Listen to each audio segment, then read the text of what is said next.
Genesis 1. The account of creation. In the beginning God created heavens and earth. The earth was formless and empty, and darkness, covered with deep waters and spirit. God was hovering over the surface of the waters. Then God said, "Let there be light." There was light, and God saw the light was good. And he separated the light from the darkness. God called the light day, the darkness night. The evening passed, and morning came, marking the first day. Then God said, "Let the space between the waters be separated, the waters of heavens from the waters of earth." And then what happened? God made the space separate from the waters of heaven and the waters of earth. God called this space sky. The evening passed, and the morning came, marking the second day. Then God said, "Let the waters beneath the sky flow together into one place. Dry ground may appear." And this is what happened. God called this dry ground land, and the waters seas. And then God said it was good. Then God said, "Let the land sprout with vegetation, every sort of seed-bearing plant and trees that grow seed-bearing fruit. These seeds will produce all kinds of plants and trees from which they may came."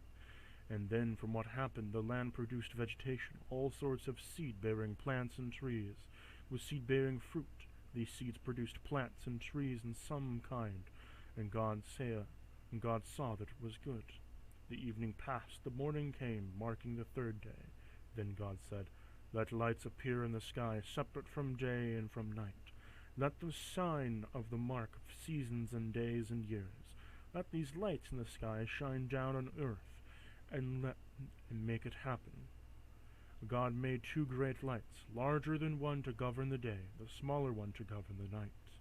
He also made the stars. God set the lights in the sky to light up the earth, to govern the day and to govern the night, separate from the light of the darkness. And God saw that it was good. And evening passed, and morning came, marking the fourth day. Then God said, "Let the waters swarm with fish and other life. Let the skies be filled with birds of every kind." So God created the great sea creatures, every living thing that scurries and swarms the water, every sort of bird, in each producing offspring. The kind of God saw that it was good. Then God blessed them by saying, "Be fruitful and multiply. Let the fish fill the seas, and let the birds multiply on the earth."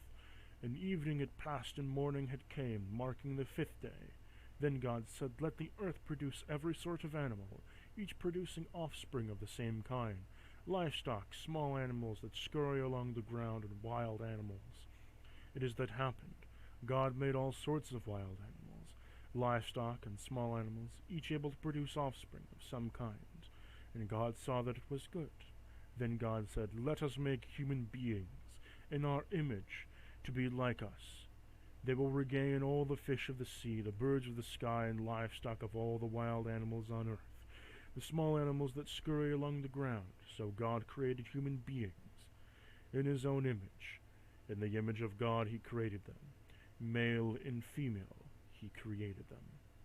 Then God blessed them and said, "Be fruitful and multiply, fill the earth and govern it, reign over the fish in the sea, the birds in the sky, and all the animals that scurry along the ground." Then God said, "Look, I have given you every seed-bearing plant throughout the earth, and all the fruit and trees for your food. I have given you every green plant as food for all kinds of wild animals, the birds in the sky, the small animals that scurry along the ground, everything that has life." And it is what happened. Then God looked over and all he had made, and saw that everything was good. The evening passed, the morning came, marking the sixth day.